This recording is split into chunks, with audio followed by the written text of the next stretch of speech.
We're back here at the Australian National Botanic Gardens. It's November 2012, and as you can probably hear in the background, there's a bobcat operating, and we're bringing some pipes up for the next phase in the seed production area.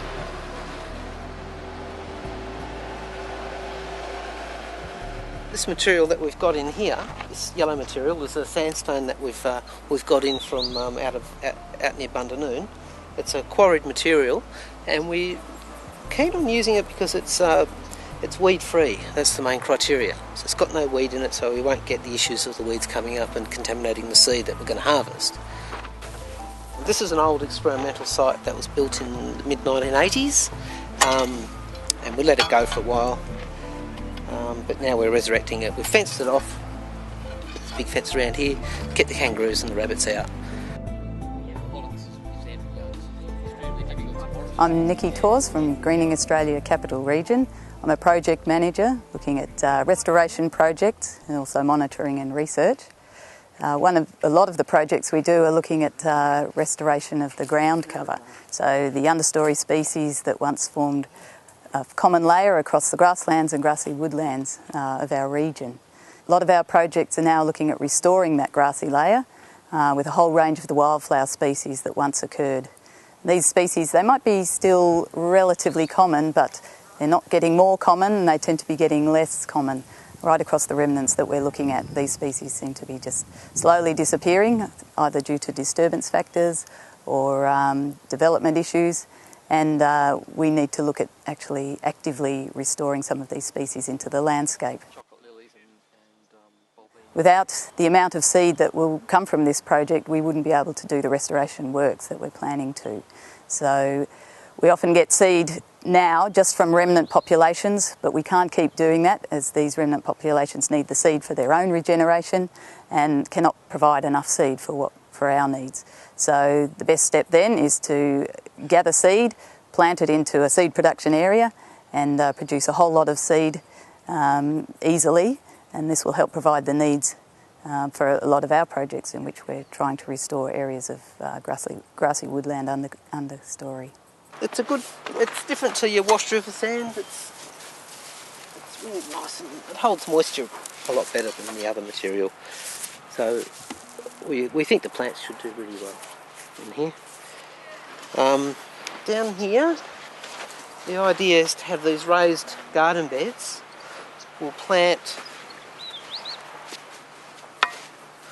on the top along there, and then we're going to put some weed mat that'll come down and slope up against these sleepers. And we'll have these sleepers along in the middle there of these beds, and we'll reshape these beds so you've got a nice pinnacle.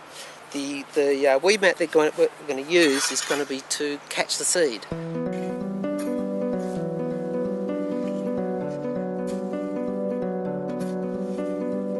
The partnership also includes the CSIRO to give us some of the research backing in terms of the genetics of these plant populations. It's very important that we get the genetic issues right, or we will be producing plants that aren't genetically fit to be planted out, and that's just a waste of time really to be doing that. So we need to ensure that the seed we collect is viable and genetically fit, and that the plants we produce from that are likewise.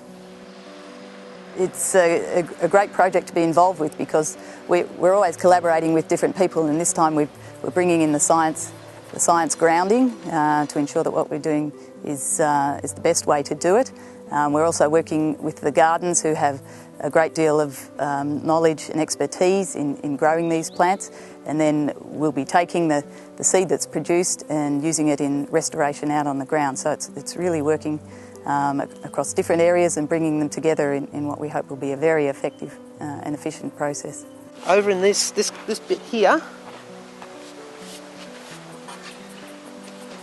we won't be raising the beds. We'll be flattening it out, smoothing it over, and then planting it with Chrysocephalum apiculatum and a whole lot of those, about 5,000 plants I think, and we'll just grow them there. We'll irrigate with drip lines in there.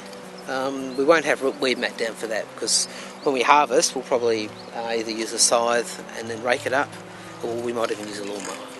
raised up really high, and then it'll just chop up the seed and just catch it and catch it. Up the side here, in these pipes, we're going to have the rarer plants that we're growing for this project, and that's the on this side here will be the Rutedosis leptorhynchoides, and on this side here we'll have Swainsona recta. This is the Swainsona here, and these are remnants. These are just in the old pipes that we planted them in originally many years ago, and they've survived and done quite well.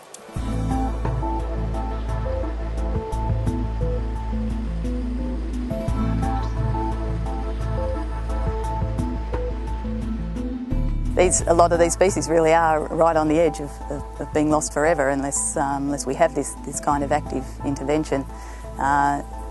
Those are currently called threatened species, and there's a whole suite of other ground cover species out there which are probably heading that way because we're not addressing the issues, or we're not able to stop the issues that are potentially threatening them. So we need to take some active measures to reintroduce some of these plants back out into the landscape so that we have fully functioning vegetation, and we're not getting this reduction into small isolated populations that then can't function genetically. So if we can show that if we can stop it now for some of the more common species and reverse that decline, then we may stop them becoming threatened, and hopefully for threatened species we can turn around and actually put more of them out into the landscape as well.